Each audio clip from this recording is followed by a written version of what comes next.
There's a whole section in the book on death and dying. It's called Disturbing the Dead.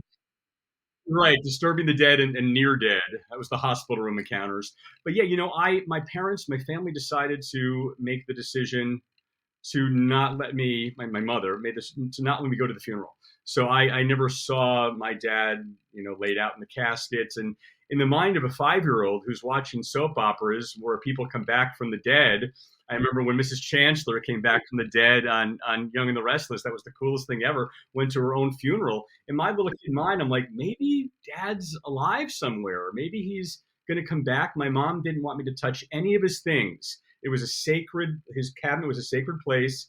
And I'm like, she's saving it for when he comes back. So, yeah, it did do a number on me. And what I did was I ended up adopting surrogate TV dads.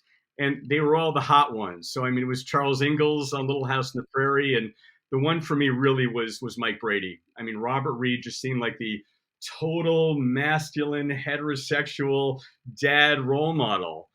And then we found out that he had another side, just like I did, just like my dad did. My dad was closeted like I was.